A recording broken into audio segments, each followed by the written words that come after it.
Böyük Füzuli əleyhir-rəhmənin bir münacatı vardı fəqirlik haqqında.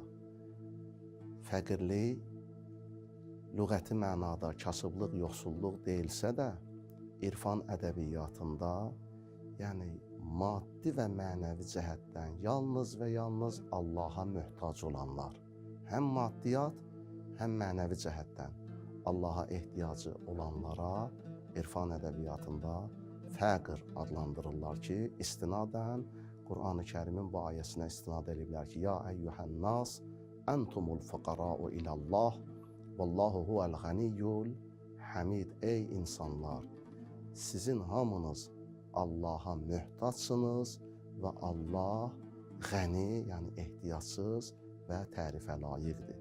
Böyük Füzuli əleyhir-rəhmə buna münasib olaraq bir gözəl münacatında deyir ki, Ya Rəbb, kəmal-i mərtəbəyi Müstəfa həqi, sidqi səfai silsiləyi ənbiya həqi, Pərverdigar-ı aləm. O Müstəfanı ki, mərifətinə görə, kəmalatına görə sən seçmisən, səni and verirəm, seçdiyin kamil mərtəbəsinə ki, o mərtəbə yalnız və yalnız Allahın yanında əyandır.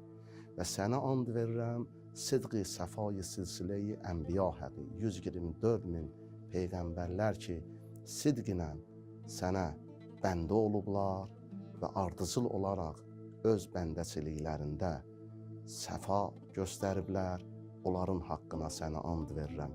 Səndən yetər vəlilərə təyid-i iqtidar, sən müqtədai aləmədən rəhnuma həqi. Sənə and verirəm peyğəmbərlərə təyin eləyən vəlilərə ki, vəlini Allah sən təyin edirsən. Vəli seçki yolu ilə gəlmir, vəlini Allah təyin edir. Və sən müqtədai aləmədən rəhnuma həqi. Aləmlərə ki, o kişini ki, sən rəhnuma təyin eləmisən, ki, aləmlər ona iqtida eləsin ki, o Əli ibn Əbi Talib əleyhissalamdır, onun haqqına sənə and verirəm. Düşməz hərimi qurbinə biganələr yolu.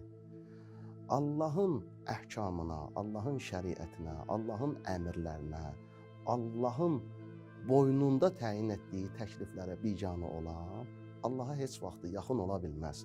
Allahla heç vaxtı qurbətən ilallah ünsiyyətdə ola bilməz. Düşməz hərimi qurbinə biganələr yolu. Ol barigaha məhrəm olan aşina həqi. Səni o bəndələrin haqqına and verirəm ki, sənin bütün əmalıvi, sənin bütün əmirlərivi, sənə yetirən əməlləri sidqi qəlbinə, dostcasına, eşqicəsinə yerinə yetiriblər.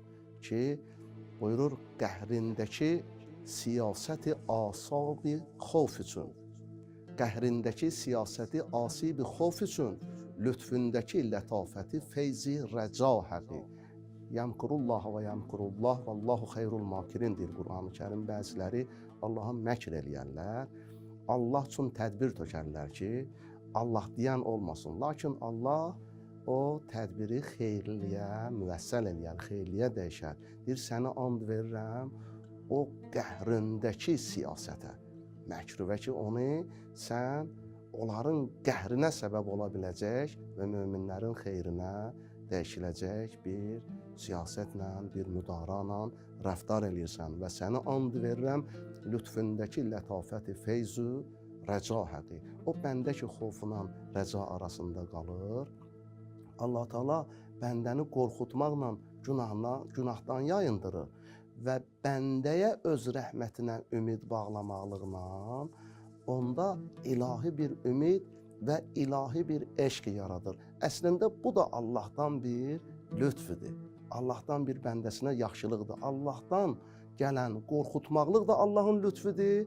Allahdan gələn ümid də Allahın gələn lütfi lətafətidir ki, Pərverdigar-ı aləm səni bu halda olan lütfi lətafətivə və feyzüvə and verirəm. Üşşaqa yar qıldığı cövri cəfa üçün məşuqa aşiq etdiyi mehri vəfa həqi. Üşşaq aşiqlərin cəmidir. Buyurur ki, aşiqlər yarı əldə etməkdən ötəri, yarın yolunda cövri cəfaya tab eləməlidirlər, cövri cəfa mərhələsindən keçməlidirlər. Niyə ki, məşuqə aşiq etdiyi mehri vəfa həqi. Məşuqə də öz aşiqinə vəfanın nişanəsini göstərir.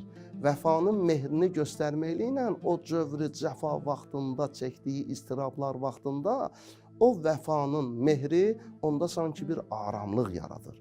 Onda sanki yeni bir enerji yaradır ki, mən bu yarı əldə etməliyəm və bu cövr, bu cəfa, bu əziyyət məni öz yolumdan saptırmamalıdır.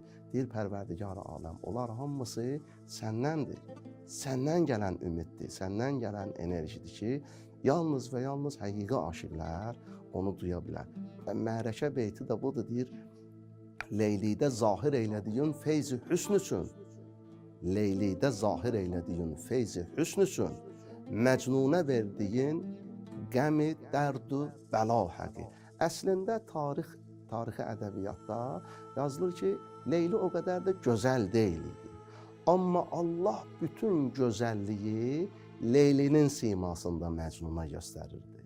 Məcnun Leyliyə baxanda bütün varlıq aləminin gözəlliyini görürdü. Və o gözəlliyi Allah göstərirdi ona, Məcnuna verdiyin qəmi, dərdi, bəla həqi. Bu qədər ki, Füzuli əleyhir-rəhmə and verdiribdi. Niyə and verdiribdi? Bu qədər andlardan məqsəd nədir? Allahdan nə istəyəcək? Deyir ki, fəqr-ü fəna səadəti lütf et Füzuliyə, Pərverdigar aləm. Mənə də fəqirlik, o fəqirlik səndə fəna olur. Yəni, məni özündə qərq etməklik, yalnız özünə möhtac olmaqlıq hissi ilə özündə qərq eləginən ki, bunu mənə lütf olaraq hədiyyə etginən ki, onda olan səadəti fəqr-ü fəna həqi. And verirəm sənə ki, səndə qərq olanların səadətinin haqqına.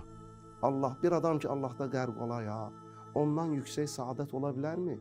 Bir adam ki, Allahın feyzində, Allahın mərifətində, Allahın kəmalat zirvəsində qərq olub, yox olubdur. Hara baxır, Allah görür. Düşüncəsi Allah, nəfəsi Allah, yatmağı Allah, durmağı Allah, danışmağı Allah, susmağı Allah. Tamam baxışları, varlığı, vücudu, maddiyyatı və mənəviyyatı ilahiləşib, paklaşıb. Ondan böyük bir səadət yoxdur ki, Füzuli əleyhir-rəhmə də deyir ki, fəqr-ü fəna səadəti lütf et Füzuliyə. Məni də yalnız və yalnız səndə, səndən qeyrilərindən üzülüb yalnız səndə tapılmalıdır. Səndə varlığımın yox olub yenidən yaranmaqlığını mənə nəsib eləginən və səni and verirəm səndə qərq olanların fəzilətinə. Onda olan səadəti fəqr-ü fəna həqi.